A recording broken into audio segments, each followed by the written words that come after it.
नमस्कार, आदाब। आप देख रहे हैं हमारा विशेष एक मुलाकात। मैं हूं रिजवान अहमद सिद्दीकी।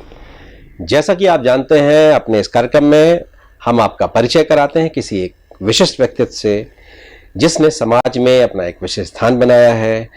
लंबी उनकी संघर्ष यात्रा है। वो बहुत लोगों के लिए आदर्श भी हैं और वो वर्तमान में क्या कर रहे हैं, भविष्य में क्या करना चाहते हैं और पीछे उन्होंने क्या किया, उन सब पर हम चर्चा करते हैं। और आज के हमारे मेहमान हैं मध्य प्रदेश शासन के राज्य मंत्री रामखेलावन पटेल जी। और रामखेलावन पटेल एक ऐसी जिम्मेदारी उन्हें दी गई है और वो एक ऐसे क्षेत्र से आते हैं जहां इनसे पहले कई मंत्री रहे और इस बार उन्हें ये जिम्मेदारी दी, बेहद चौंकाने वाली भी थी। विंध्य में वो बीजेपी से एक अकेले नेता हैं जो मंत्री बनाए गए हैं। और अब हम आगे बढ़ते हैं, उनसे सवाल करेंगे। सवाल जवाब के साथ साथ, जैसा कि मैं बता रहा था कि उनके पास अल्पसंख्यक कल्याण, पिछड़ा वर्ग और विमुक्त जाति जनजाति जो घुमक्कड़ जाति हैं उनसे संबंधित विभाग है, जो जिसके वो राज्य मंत्री स्वतंत्र प्रभार है और साथ ही पंचायत एवं ग्रामीण विकास विभाग की भी उनके पास जिम्मेदारी है। आपका बहुत बहुत स्वागत है। बहुत बहुत धन्यवाद। रामखेलावन जी, सियासत कोई बहुत आसान चीज तो होती नहीं। जैसा कि मैं आपको जानता हूं, कुछ दिन पत्रकारिता भी की आपने। हाँ, किया। तो ये शुरुआत छात्र जीवन में आपने क्या सोचा था, क्या करेंगे? परिवार में कोई राजनीति में था इसलिए राजनीति में आए? कैसे राजनीति में आए आप? मेरा परिवार में कोई राजनीति में नहीं था। मैं छात्र जीवन से ही राजनीति में था। छात्र जीवन से मैं कॉलेज में चुनाव लड़ता था। मैं जीता तो नहीं कॉलेज में, तमाम चुनाव लड़े, पर हर बार हार का मुंह देखना पड़ा। पर मेरा सतत संघर्ष जारी रहा और 80 में मेरी उम्र नहीं थी। 80 में भी मैं टिकट के लिए प्रयासरत था, पर उम्र 26 साल होने के कारण फिर मुझे बैक होना पड़ा। 85 में मेरी उम्र लगभग 26-27 साल हो गई थी और उस समय मैं कांग्रेस में था और 85 मुझे दिल्ली से कांग्रेस की टिकट मिल गई थी और फॉर्म भरने के बाद वो टिकट कट गई। हमारे एक रिश्तेदार को दे दी गई, वो भी हमारे समाज, क्योंकि पिछड़े वर्ग कोटे से मैं टिकट लेके आया था दिल्ली से। तो मेरे एक समाज के एक सुखकरण प्रसाद पटेल को टिकट मिली और उनको हार का मुंह देखना पड़ा। उसके पीछे जो दूसरे लोगों जिनका हक मारा गया था, उन्हें षड्यंत्र रच करके उनको हराने का काम किया। फिर 90 में फिर मैंने फॉर्म भरा कि मैं निर्दलीय चुनाव लड़ूंगा। तो मेरे जो गुरु बैरिस्टर गुलशेर अहमद थे, उन्होंने कहा बेटा ये चुनाव मुझे लड़ने दो, और फिर मैंने उनके लिए वो सीट छोड़ दी। बैरिस्टर गुलशेर साहब निर्दलीय लड़े और फिर वहां रामहित गुप्ता जी की, हमारे यहाँ लगातार 2 बार कोई नहीं जीतता, पर पहली बार 85 में हमारे पितृपुरुष रामहित गुप्ता जी जीते। फिर 90 में भी उन्होंने दोबारा जीता और फिर 90 में मंत्री भी बने और 93 में फिर मैं फॉर्म भरा। तो मेरे जो छोटे भाई थे सुखलाल कुशवाहा जी, जो छात्र जीवन से साथ साथ राजनीति कर रहे थे, तो उन्होंने कहा दादा भाई मैं जेल में हूं, मुझे, उस समय मैं जनता दल में था, बोले मैं जेल में हूं दादा भाई, मुझे चुनाव लड़ने दो और आप भी बहुजन समाज पार्टी में शामिल हो। तो मैं उनको चुनाव लड़ने के लिए जो अपना मौका था उनको दिया और बहुजन समाज पार्टी में 93 में शामिल हो गया। फिर उस बार वो थोड़ी वोटों से हार गए और हम लोगों को संघर्ष बहुजन समाज पार्टी में शुरू हो गया। और 96 में हमारे घर से वो राजनीति करते थे और फिर लोकसभा का चुनाव लड़े और यहाँ के जो उस समय तत्कालीन पूर्व मुख्यमंत्री थे अर्जुन सिंह जी और पूर्व मुख्यमंत्री सदैव वीरेंद्र कुमार सकलेचा, 2 लोग लड़े। 76 कैंडिडेट थे, 72 घंटे गिनती चली और अंत में 22,500 वोटों से सुखलाल कुशवाहा जी की जीत हुई। और सुखलाल कुशवाहा जी जब लोकसभा में गए तो वहां उस समय के तत्कालीन प्रधानमंत्री श्रद्धेय नरसिम्हा राव जी, उनसे हाथ मिलाए सुखलाल कुशवाहा। 10 मिनट तक उनका हाथ छोड़े नहीं, 10 मिनट हाथ पकड़े रहे। और फिर सुखलाल कुशवाहा जी ने कहा दादा भाई आप विधानसभा लड़ो। तो मैं 98 में बहुजन समाज पार्टी से लड़ा, मेरी हार हुई। फिर 2003 में फिर मैं बहुजन समाज पार्टी से लड़ा, फिर मेरी हार हुई। और 15 दिसंबर 2007 को मैं भारतीय जनता पार्टी ज्वाइन किया। और उस समय हमारे ऊपर कांग्रेस पार्टी ने 2000 में 302 का झूठा केस लगाया था और 29 जुलाई 2008 को हम बरी हुए और 8 दिसंबर 2008 को फिर भारतीय जनता पार्टी से मैं विधायक बना। काफी संघर्ष है और काफी अलग अलग विचारों के साथ, विचारधाराओं के साथ काम करने कांग्रेस की विचारधारा से काम किया, जनता दल में किया, बहुजन समाज पार्टी में किया, समाज पार्टी, अब बीजेपी में हूँ। फिर बीजेपी में आके मैं विधायक बना, फिर संघ का प्रथम वर्ष किया, द्वितीय वर्ष किया। और मेरे ऊपर कभी कोई आरोप नहीं लगाया कि कभी पार्टी के साथ इनने गड़बड़ किया। मैं बीजेपी में आया तो बिल्कुल बीजेपी में हूँ। ये जो ट्रेनिंग लिया आपने, प्रशिक्षण लिया, फिर उसके बाद आप बिल्कुल उसी में रच गए। हाँ, उसी में। ये पीछे की अगर मैं बात करूं, बहुजन समाज पार्टी, मुझे याद है इसलिए कि जब आप बहुजन समाज पार्टी छोड़कर आप बीजेपी में शामिल हुए तब भी याद है, उससे पहले भी बहुजन समाज पार्टी का आपका संघर्ष याद है। संजोग से मैं उसी क्षेत्र में पत्रकारिता करता था उस दौर में। जब बहुजन समाज पार्टी, एक बार चर्चा ये भी आई थी कि बहुजन समाज पार्टी के समय जब आपको टिकट मिल गई थी हमारे पार्टी से, तब भी बीजेपी ने आपको कहा था कि आप हमारे साथ चुनाव लड़ें।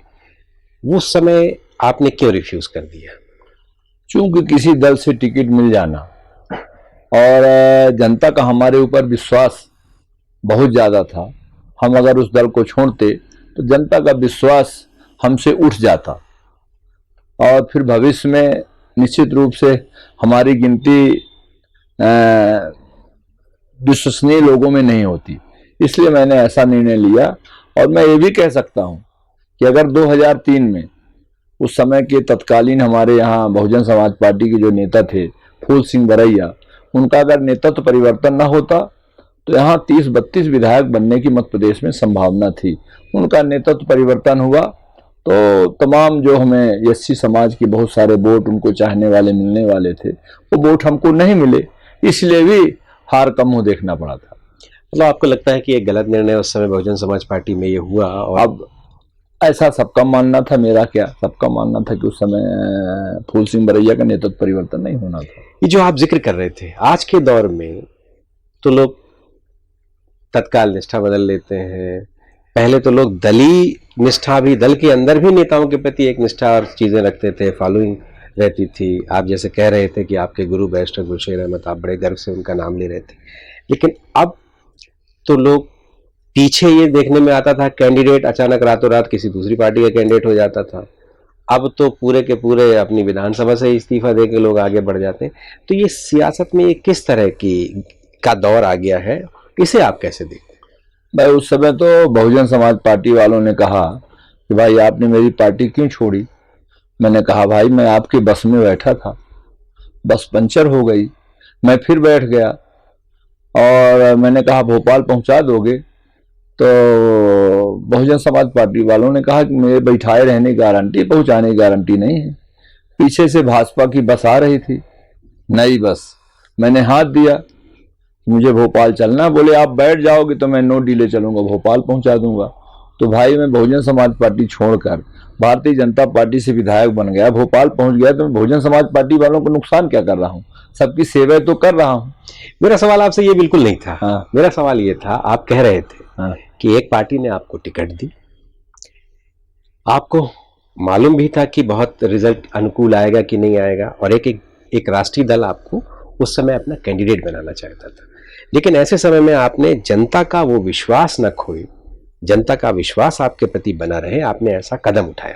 लेकिन आज के दौर में लोग कैंडिडेट डिक्लेयर होने के बाद भी पार्टी छोड़ के दूसरी पार्टी के कैंडिडेट हो जाते हैं, या उस पार्टी से विधायक का चुनाव लड़के जीतकर सरकार में भी शामिल होकर उसके बाद वो अचानक इस्तीफा दे देते हैं। तो क्या लगता है आपको कि अब जनता की वो सोच में तब्दीली हो गई या काम करने की के तरीके में बदलाव आ गया? अब देखिए, काम करने के तरीके में तो बदलाव आया है, फिर अपना अपना विचार होता है, अपने अपने सिद्धांत होते हैं कि हमें क्या करना चाहिए। हमारे सिद्धांत में वो नहीं था कि मैं किसी के साथ दगा करूं, किसी को धोखा दूं। बिल्कुल। पत्रकारिता भी की आपने कुछ दिन? हाँ, दैनिक जागरण के कुछ दिन हमने पत्रकारिता भी की है। किस तरह का अनुभव रहा उस समय? उस समय क्या था, क्या सोचा आपने कि इसमें कैरियर बन सकता है, या क्या क्या सोचकर वो किया था? अब हमने पत्रकारिता इसलिए शुरू की थी कि उस समय दूसरे कोई काम नहीं थे, और इसी पत्रकारिता के माध्यम से भी जनता के संपर्क में आऊँगा, लोगों की सेवा करूँगा, लोगों की जो अपेक्षाएं हैं, जो उनकी उम्मीदें हैं, उनकी आवाज पत्रकारिता के उनकी आवाज़ें पत्रकारिता के माध्यम से ऊपर तक पहुँचाऊँगा। कितने दिन किया फिर? ज़्यादा नहीं, 2-3 साल। कैसा रहा वो अनुभव? अच्छा रहा, अनुभव अच्छा रहा। लोगों से संपर्क हुआ, तमाम जिले के लोगों से, और तमाम पंचायतों में अखबार जाते थे तो उनसे भी संपर्क बढ़ता था।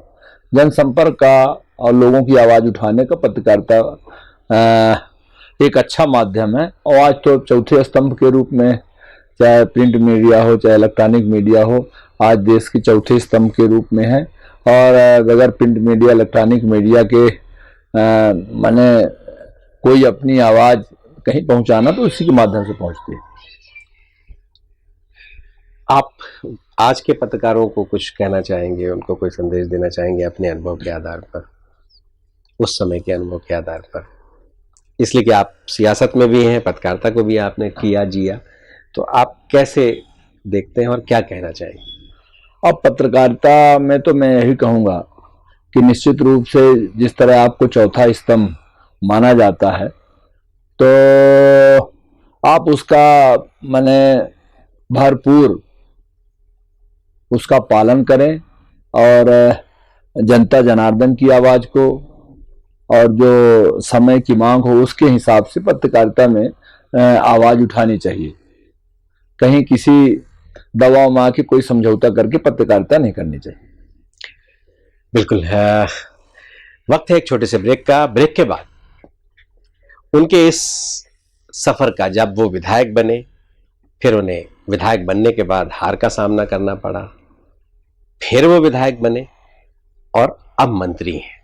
जब वो विधायक बने तो विपक्ष के विधायक थे, अचानक सत्ता में तब्दीली आई और अब वो सत्ता पक्ष के विधायक भी हैं और मंत्री भी हैं। उसके साथ साथ उनको कुछ महत्वपूर्ण विभागों की जिम्मेदारी दी गई है। पिछड़े वर्ग से वो स्वयं भी आते हैं, उसके भी मंत्री हैं, वो स्वतंत्र प्रभार है उनके पास। और वो लोग, जैसे जिन आम आदमियों का वो जिक्र कर रहे हैं, वो जिनके अपने पास घर भी नहीं है, अपने कोई ठौर ठिकाने नहीं है, अपनी कोई ऐसी पहचान नहीं है, उनके लिए भी वो काम कर रहे हैं। तो उनसे उस संघर्ष के बारे में भी समझूंगा, और इन लोगों के लिए अब वो क्या करना चाहते हैं, क्या सोचते हैं, और विधायक रहकर वो जो कुछ कर पाए, और अब मंत्री रहकर वो क्या करना चाहते हैं।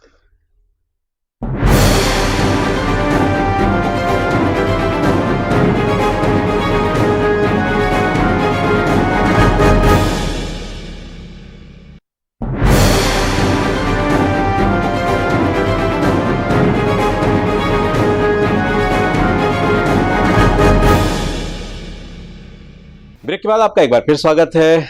जैसा कि आप जानते हैं, हमारे साथ मध्य प्रदेश सरकार के राज्य मंत्री, स्वतंत्र प्रभार रामखेलावन पटेल साहब हैं। हम उनसे चर्चा कर रहे हैं। पटेल साहब, जब बीजेपी की टिकट मिली और आप विधानसभा का चुनाव लड़े, उससे पहले लंबा इतिहास रहा है कांग्रेस का वहाँ। लंबे समय तक कांग्रेस के कई विधायक वहाँ बने, कई मंत्री भी बने। रामहित गुप्त अगर हम उनकी बात करें तो उन्हें भी मौका मिला विपक्ष की सरकार में। ऐसे बड़े प्रभावशाली नेता, बड़े लोग जिनकी लंबी विरासतें भी रही हैं, बहुत तरह की चीज़ें। आपके गुरु भी वहाँ से विधायक बने, जिनको आपका जिक्र बैरिस्टर गुलशेर अहमद साहब का जिक्र कर रहे थे आप। फिर आपको मौका मिला और मुकाबला एक बड़े नेता के साथ था। उस समय क्या सोचा था आपने, क्या होने वाला है, कैसे होने वाला है, कैसे जनता के बीच में जाएगा? मेरा राजनीतिक करियर 1978 से शुरू हुआ था। उस समय हम 78 में युवक कांग्रेस के वहाँ ब्लॉक अध्यक्ष बने थे और बाल विवाह के खिलाफ आंदोलन करते थे। तो राजनीति में भी हम सेवा करते थे और समाज में भी सेवा करते थे। मेरा सतत संघर्ष जारी रहा और संघर्ष के बल पर ऐसा कोई गांव, ऐसा कोई मजरा, ऐसा कोई टोला नहीं था जहां मेरा संपर्क न रहा। हमारे हर पोलिंग स्तर पर 10-10, 20-20 कार्यकर्ता हैं जिनको मैं नाम से जानता हूं। और संघर्ष के बल पर मैं 2008 में जीता और जब 2013 में मुझे हार का मुंह देखना पड़ा तब भी मैं संघर्ष जारी रखा, लगातार लोगों की सेवा करना। मैं और मेरा पूरा परिवार जनता की सेवा में रहता है। मैं 1996 में एक डिस्पोजल गाड़ी खरीदी थी, मिलिट्री डिस्पोजल। उससे डेड बॉडी पहुंचाने का भी मैं काम करता था, किसी से डीजल का पैसा भी नहीं लेता। हमारे पास कोई 2 बजे रात आए, कोई खत्म हो जाए तो उसकी डेड बॉडी मैं उसके घर तक पहुंचा देता था। कोई बीमार हो कि हमारे पास आए, फोन कर दे तो मैं उस बीमार को सतना रीवा ले जाके इलाज कराने का भी काम करता था। जब विधायक बना तब भी यही सेवा जारी रखी, जब विधायक नहीं रहा तब भी यही सेवा जारी रखी और मेरे विधायक बनने के बाद मेरे एक छोटे भाई विजय पटेल हैं, उनने ये सेवा शुरू की है। हम कम से कम, हम और हमारा भाई मिला करके अपने चढ़ने वाली गाड़ी में 3 से 4-5 हजार तक डेड बॉडियां पहुंचा चुके होंगे, चाहे वो किसी जात की रही हो, चाहे किसी धर्म की रही हो। उसमें हमारा कुछ नहीं है, बस वो सेवा के भाव से हम काम करते हैं। हम अगर नाम लिखाना चाहते तो गिनीज बुक में नाम आ जाता। मेरा भाव वो नहीं था, मेरा भाव सेवा थी। तो सेवा का काम सतत जारी रखे, इसी के कारण मैं 2018 में मेरी जीत हुई। जबकि राजनीति वाले इस पर मैं आऊंगा, लेकिन ये जिक्र है, जब आप संघर्ष कर रहे थे, आप बहुत लंबे समय से संघर्ष कर रहे थे, आप लंबे समय यूथ कांग्रेस का आप जिक्र कर रहे थे, युवक कांग्रेस का, उस दौर में युवक कांग्रेस कहलाती थी, अब युवक कांग्रेस हो गई। तो उस समय आप संघर्ष कर रहे थे, बहुत तरह की चीज़ें थी। परिवार के लोगों को नहीं लगता था कि ये फोकट का काम है, घर का पैसा खर्च करके इस तरह की चीज़ें कर रहे हैं, तो कैसे मैनेज करते थे आप उन चीज़ों को? परिवार के लोग क्या सोचते थे? ये नहीं लगता था उनको कि यार ये तो सब पैसा बर्बाद कर रहे हैं, फूक रहे हैं? नहीं, परिवार के लोगों का, मैं कोई अपने, मेरे पिता कृषक थे, फिर अमरपाटन में कपड़े की दुकान करते थे। मैं स्वयं एक टैक्सी खरीद के स्वयं कमाता था, स्वयं खर्चा करता था।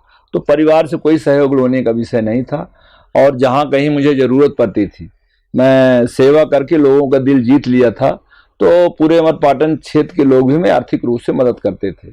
यहाँ तक कि मैं जब 2000 में जेल में गया, 19 महीने मैंने 15 महीने जेल में रहा। हत्या का कोई मामला? हत्या का हमारे ऊपर झूठा केस कांग्रेस की सरकार ने, वहाँ के तत्कालीन विधायक राजेंद्र सिंह ने लगवाया था। और जब मैं 1.5 साल बाद छूट के आया तो मुझे लोगों ने एक स्कॉर्पियो गाड़ी, हमारे समाज के लोगों ने दान में दी थी कि भाई अब जेल से आपके छूट के आए हो, अभी आपके पास कोई पैसा नहीं है। तो लोगों ने चंदा करके मुझे एक गाड़ी भी खरीद के स्कॉर्पियो दी थी। उसमें फिर मैं 8 साल चढ़ा और उसी गाड़ी से मैंने विधानसभा का चुनाव लड़ा और जीता, उसी दान वाली गाड़ी से 2000 में। पर निश्चित रूप से जेल में जाने से मेरी आर्थिक व्यवस्था बहुत बिगड़ गई थी। मैं LIC का एजेंट भी था, चेयरमैन क्लब का मेंबर भी था, तो सब कुछ बंद हो गया था। पर मैंने संघर्ष कभी छोड़ा नहीं, संघर्ष सतत जारी रखा। परिवार के लोग क्या कहते थे कि ये इसमें कैरियर बनेगा नहीं बनेगा? उनको क्या लगता था? पिताजी को क्या लगता था? बाकी परिवार के और लोगों को क्या लगता था? भाइयों को क्या लगता था? आप शायद बड़े हैं घर में सबसे। हम सब, मैं अपने पिता का, मैंने 5 संतानें हूँ, मैं सबसे बड़ा। आप सबसे बड़े हैं और बड़ा बेटा जब इस तरह से परिवार की जो परंपरागत काम है उसमें बहुत शामिल ना हो। नहीं, पर मेरे परिवार के लोगों ने, मेरे समाज के लोगों ने, दूसरे समाज के लोगों ने, है ना, हमेशा मेरे संघर्ष में साथ दिया। उनने कभी हिम्मत नहीं हारी, बोले आप संघर्ष जारी रखो, हम लोग आपसे कदम से कदम मिला के चलेंगे जब तक सफलता नहीं मिलेगी। 2008 में जीत की क्या वजह रही होगी, आपको क्या लगता है? इसलिए कि बहुत प्रभावशाली थे राजेंद्र सिंह उस दौर में, उससे पहले उनके पिता, चूंकि उन पर एक इल्ज़ाम लग गया था, उसके बाद उनके पिता भी विधायक रह लिए थे। एक तरह से ये माना जाता था कि उनकी परंपरागत सीट हो गई, अब पहले वो 2 बार जीत लिए, फिर उनके पिताजी जीत गए, फिर उसके बाद उस समय ऐसी क्या वजह थी जिसकी वजह से आप उन्हें पराजित करने में सफल हुए?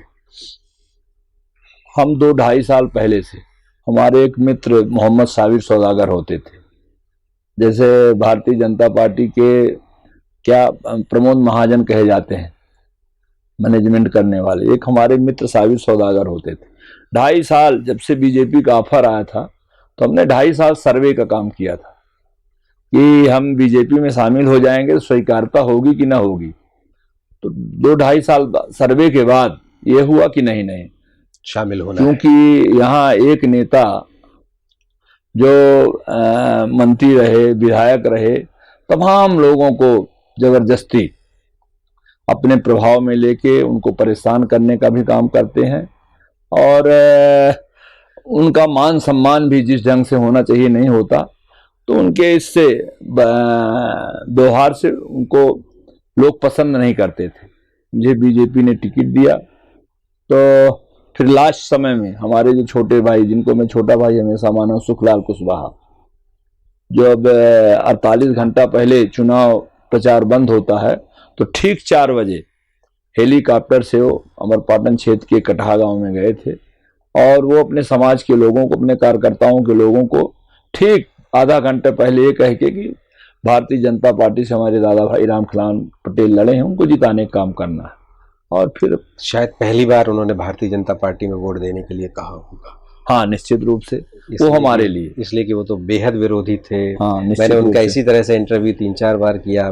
मेरी भी बड़ी निकटता थी, कटनी के होने के कारण मेरी उनसे भी निकटता भी रही, लेकिन वो भारतीय जनता पार्टी के बड़े विरोधी थे। उसके बाद भी आपके प्रति उनका ये लगाव था? नहीं, हम बरसों उनके साथ काम किए थे, और उनके संघर्ष में मैंने अगर कोई सबसे बड़ा सहयोग किया होगा, तमाम लोगों ने किया है, पर उसमें मैं एक व्यक्ति था सहयोग करने में। जब वो जेल में थे तो तमाम तरह की जो आवश्यकताएं, आप कह रहे थे आपने उन्हें अपनी जगह पर चुनाव भी लड़ने दिया। हाँ, निश्चित रूप से 2018 विधानसभा उपाध्यक्ष थे, वो प्रभाव भी था।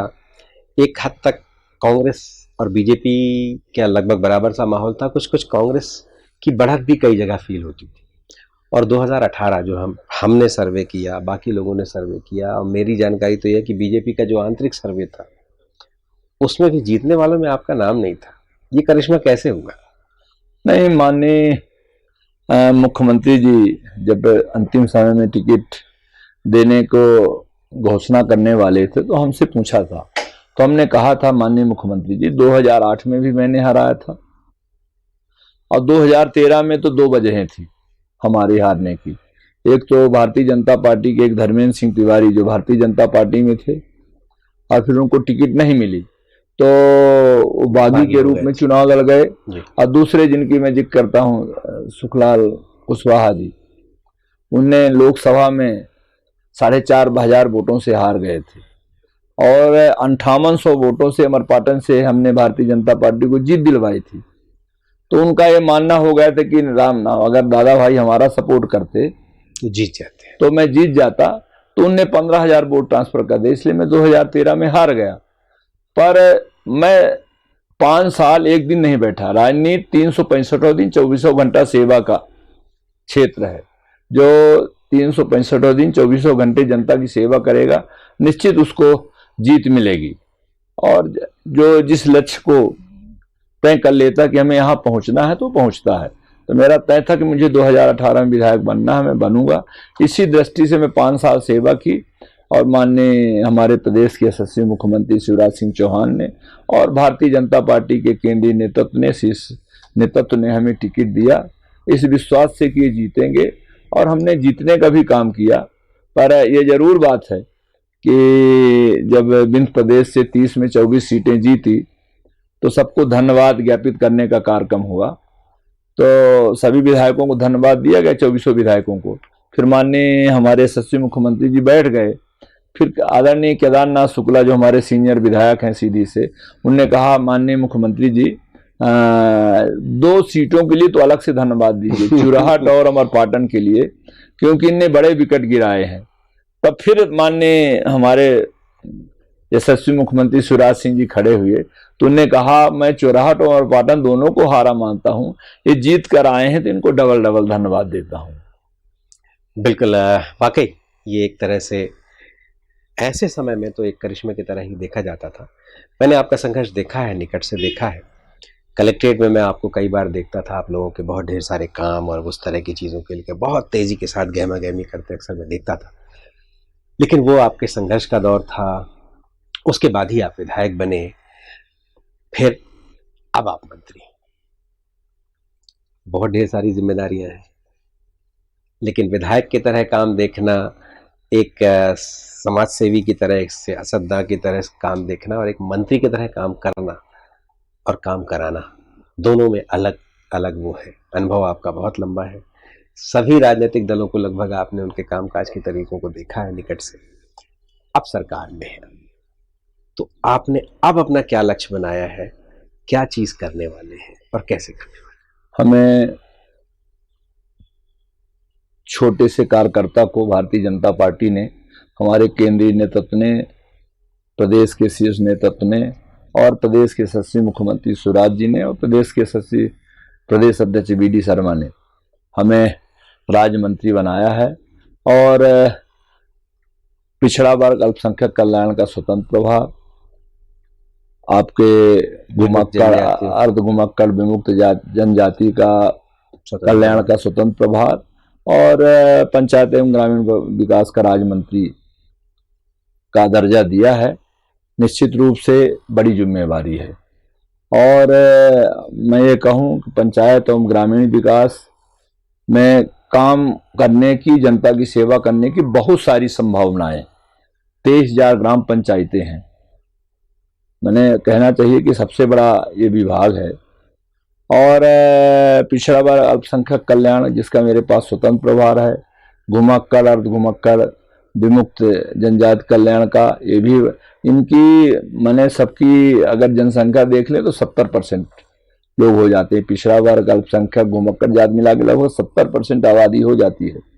निश्चित रूप से बड़ी जिम्मेवारी हमारे प्रदेश के यशस्वी मुख्यमंत्री शिवराज सिंह जी और प्रदेश के यशस्वी अध्यक्ष वी.डी. शर्मा ने दी है और मैंने उनको वचन भी दिया है कि आपने जो जिम्मेवारी दी है मैं दिनों रात मेहनत करके, वैसे भी भारतीय जनता पार्टी के पहले जब कांग्रेस की सरकार होती थी, इस मध्य प्रदेश की गिनती बीमारू राज्यों में होती थी, पर जब से प्रदेश के यशस्वी मुख्यमंत्री शिवराज सिंह जी चौहान बने, मध्य प्रदेश में भारतीय जनता पार्टी सरकार बनी, तो बीमारू राज्य से इसको विकसित राज्य बनाने का काम किया। आप क्या करने वाले हैं, कुछ सोचा इस पे? मैं 23,000 पंचायतों तक पहुंचकर वहाँ जो हमारे प्रदेश के यशस्वी मुख्यमंत्री जी ने जन्म से लेकर मृत्यु तक की योजनाएं बनाई हैं, मैं प्रदेश के विकास के लिए और जनता के कल्याण के लिए एक एक योजना को जमीन पर उतारने का हमारा प्रयास रहेगा। अल्पसंख्यकों के लिए, पिछड़े वर्ग से तो आप स्वयं भी आते हैं, तो आप इससे स्वयं आते हैं, तो उसके लिए आपने क्या सोचा है? पिछड़ा वर्ग में भी बहुत ढेर सारे ऐसे लोग, ऐसा वर्ग है जिस वर्ग से आप आते हैं वो काफ़ी संपन्न माना जाता है, लेकिन पिछड़ा वर्ग में बहुत ढेर सारे वर्ग हैं और ख़ासतौर से अल्पसंख्यकों में भी ऐसा बहुत ढेर सारा वर्ग है जिस पे बहुत ढेर सारे काम करने की ज़रूरत है। उसकी कुछ समीक्षा की है, उस पर कुछ आपने विचार किया? ऐसा है कि पिछड़ा वर्ग में जैसा आपने हमारे समाज का नाम लिया, तो ऐसा नहीं कि सब संपन्न है। हाँ, मैं मानता हूँ उसको, लेकिन हर पिछड़े वर्ग में संपन्न लोग भी हैं और अभावों से ग्रसित लोग भी हैं। निश्चित रूप से जाके पैर न फटी बेमाई वो का जाने पीर पर आई, तो हम तो फटी बेमाई वाले लोग हैं। हम पिछड़े वर्ग में जितने लोग हैं उनका सबका दर्द जानता हूँ, है ना। और ये विमुक्त जाति है, घुमक्कड़, अर्ध घुमक्कड़ जाति है, उनका भी दर्द मैं जानता हूँ। लोग 9 महीने गाड़ियों में चलते हैं, घूमते हैं, आज यहाँ काम कर रहे हैं, फिर 2 दिन बाद यहाँ से निकल के और 4 किलोमीटर दूर गए, तो उनका तो पूरा जीवन मैंने चलते चलते ही बीतता है। तो सारे लोगों के दर्द हमें मालूम है। निश्चित रूप से जो पीड़ित है, परेशान है, लाचार है, जो अभावग्रस्त है, उसी भी कि हमारे जो भारतीय जनता पार्टी के पुरोधा हैं पंडित दीनदयाल उपाध्याय, उनने भी कहा है अंतिम छोर में बैठे व्यक्ति की सेवा करना ही अपना लक्ष्य होना चाहिए। और निश्चित रूप से उनके विचारों को मानकर हमें जो ये दायित्व मिला है स्वतंत्र प्रभार का, पिछड़े वर्ग अल्पसंख्यक लोगों की सेवा करने का, और ये अर्ध घुमक्कड़ विमुक्त जाति जनजाति के कल्याण विभाग की सेवा करने का, उसमें भी प्रयास करके मैं अक्षर से उनकी सेवा करके और लोगों का दिल जीतने का काम करूंगा। और जो पार्टी ने मुझे दायित्व दिया है, हमारे प्रदेश के यशस्वी मुख्यमंत्री यशस्वी अध्यक्ष जी ने जो दायित्व दिया है, उसका मैं निर्वहन करके मैं प्रयास करूंगा कि अच्छा काम कर सकूं। एक आखिरी सवाल है आपसे, जिस तरह सरकार बनी, जोड़ तोड़ पर का बहुत ढेर सारा आरोप लगा, खरीद फरोख्त का लगा, आप कहते रहिए अपने बोझ के तले गिर गए, लेकिन फिर आपने उन्हें अपनी पार्टी में भी शामिल कर लिया, बिना विधायक बने मंत्री भी बना दिया। इससे आपके अंदर भी बहुत ढेर सारा संतोष है। बड़े वरिष्ठ नेता, उनको अवसर नहीं मिला, कई लोग तो आवाज़ें भी उठाने लगे, कहने भी लगे, सवाल भी खड़े करने लगे। तो ये जो है, ये सब चीज़ें जो भी है, इसको लेकर बहुत से सवाल हैं। तो लगता है आने वाले वक्त में इससे दो चार होना पड़ेगा। देखिए, भारतीय जनता पार्टी दुनिया का सबसे बड़ा दल है। इसमें केंद्रीय नेतृत्व, प्रदेश के शीर्ष नेतृत्व ने इसमें काम किया है, उसमें मुझे कोई टीका टिप्पणी नहीं करनी। पर हमेशा भारतीय जनता पार्टी ने हमेशा कहा है कि कांग्रेस गिरेगी तो अपने से गिरेगी, हम उसको गिराने का काम नहीं करेंगे। चलिए, रामखिलावन जी, आप हमारे साथ जुड़े, आपका बहुत बहुत धन्यवाद। तो ये थे रामखिलावन पटेल। कई तरह के अनुभवों के साथ, संघर्ष के साथ वो यहाँ तक पहुँचे हैं। और जाहिर है, जब किसी के पास अनुभव होता है, संघर्ष होता है, वही जो पीर पराई का वो जिक्र कर रहे थे, विवाही का जिक्र कर रहे थे, तो वो जानते हैं किस तरह से पाँव फटता है, क्या तकलीफ है, कैसे चलने में तकलीफ होती है, कैसे चलाना है, कैसे सहयोग करना है, गरीबों की कैसे मदद करना है, और पंचायत को कैसे आगे बढ़ाना है। वो सारी तरह की जिम्मेदारियां उन पर हैं, और वो कह रहे हैं सबसे सख्त संपर्क बनाएंगे। वो अपने गुरुओं को भी याद करते हैं, वो याद करते हैं बैरिस्टर गुलशेर अहमद को, वो याद करते हैं वहाँ की परिस्थितियों को, वो याद करते हैं उन बड़े नेताओं को जिनसे संघर्ष करके वो यहाँ तक पहुँचे। वो सुखलाल कुशवाहा को भी नहीं भूलते। वो जिक्र करते हैं कि उनकी वजह से पहली बार वो चुनाव जीतने में कामयाब हुए, और फिर वो याद करते हैं कि दूसरी बार कहीं ना कहीं उनकी जो नाखुशी थी, उसकी वजह से वो पीछे रह गए। लेकिन इस बार उन्होंने वादा किया था मुख्यमंत्री से कि वो जीत कर आएंगे, और वो फिर जीत कर आए। मुख्यमंत्री ने उन्हें डबल बधाई दी, और उसके बाद उस डबल बधाई का ही असर है कि इस बार वो मंत्री हैं, और मंत्री होकर वो बहुत कुछ करना चाहते हैं और बहुत कुछ करेंगे, ऐसा वो प्रदेश की जनता को विश्वास दिला रहे हैं। राष्ट्रीय नेतृत्व और प्रदेश नेतृत्व, जो शीर्ष नेतृत्व है, उसके किए गए कामों पर वो बहुत सवाल जवाब नहीं करना चाहते। वो कहते हैं वो उनका निर्णय, और भारतीय जनता पार्टी देश की सबसे बड़ी पार्टी है, दुनिया की सबसे बड़ी पार्टी है। तो अब उसके साथ वो बेहतर ढंग से काम करेंगे, आगे बढ़ाएंगे चीज़ों को, जो उन्हें जिम्मेदारी दी है उसको निभाएंगे। हमारे इस कार्यक्रम में बस इतना ही। फिर मिलेंगे एक नए मेहमान के साथ, तब तक मुझे दीजिए इजाज़त।